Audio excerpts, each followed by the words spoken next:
మందలించి ఉంటే ఈరోజు 11 సీట్లు వచ్చేవి కావు. మనం జనం అనుకుంటున్నారు ఎన్నికల్లో తెలుగుదేశం పార్టీ గెలిచిందని. ఏ రోజైతే వల్లభనేని వంశీ అనేవాడు భువనేశ్వర గారి గురించి తప్పుగా మాట్లాడాడో ఆ రోజే అయిపోయిందండి. ప్రజలు డిసైడ్ అయిపోయారు. జగన్మోహన్ రెడ్డి చేసే పనులన్నీ ఇలాగే ఉంటాయి. కరెక్టే. అది చాలా మంది ఏమనుకుంటారంటే చంద్రబాబు నాయుడు గారిని జైల్లో పెట్టబట్టి జగన్ ఓడిపోయాడు అనుకుంటారు, కానీ అది కొంతవరకే. కానీ భువనేశ్వర్ గారిని ఎప్పుడైతే దారుణంగా అవమానించారో ఆ రోజే అయిపోయింది. కరెక్టే, యు ఆర్ రైట్. డిసైడ్ అయిపోయారండి, ప్రజలు డిసైడ్ అయిపోయారు. అవును. అసలు ఇవాళ ఒకసారి అయ్యాక కూడా ఇంకా బుద్ధి రాకపోతే ఎలాగండి?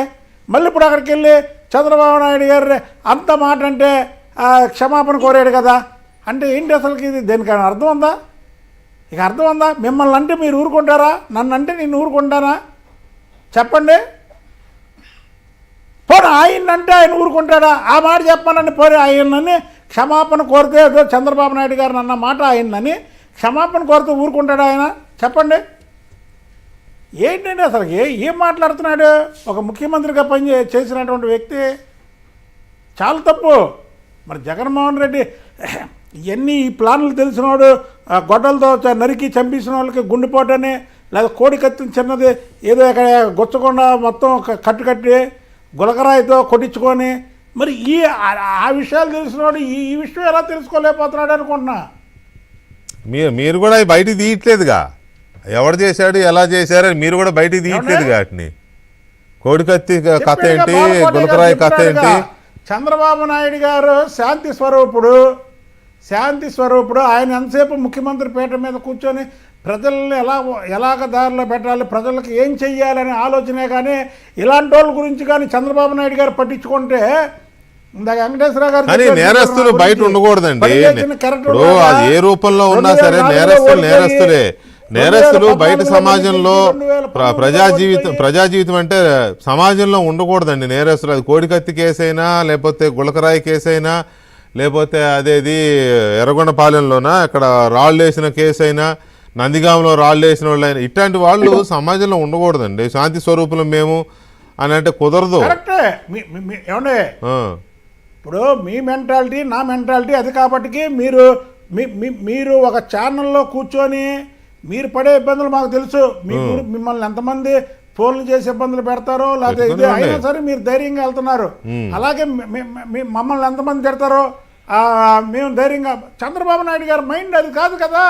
చంద్రబాబు నాయుడు గారికి ధైర్యం తక్కువేం కాదు, ఆయనకేం ధైర్యం తక్కువేం కాదు. అయితే ఏంటంటే ఇలాంటి కక్ష సాధింపు చర్యలకు ఆయన వ్యతిరేకం.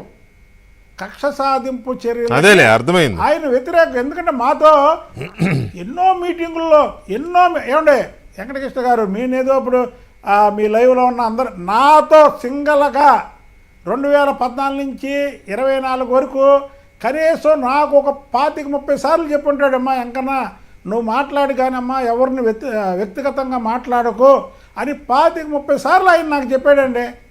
మీరు నమ్ముతారా? ఆయన మనస్తత్వం అది.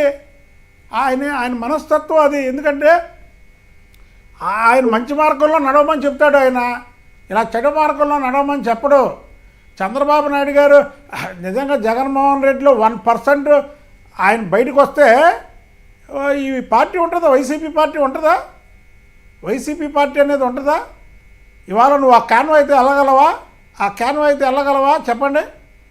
అదే నేను అనేది కూడా అదే కాదు. అయితే ఒకటి వెంకటకృష్ణ గారు, కూర్చోండి. వెంకటకృష్ణ గారు ఒక్క విషయంలో మనం ఆయన సక్సెస్, ఆయన అక్రమంగా అరెస్ట్ చేస్తే 109 దేశాలలో నిరసనలు చేశారంటే ఆయన ఒక ప్రపంచ దేశాల్లో అరుదైన నాయకుడు. ఆయన ఒక భారతదేశంలో కాదు, ప్రపంచ దేశాల్లో ఒక అరుదైన నాయకుడు చంద్రబాబు నాయుడు గారు. ఇప్పుడు ప్రజలు దాన్ని ఒప్పుకుంటున్నారు.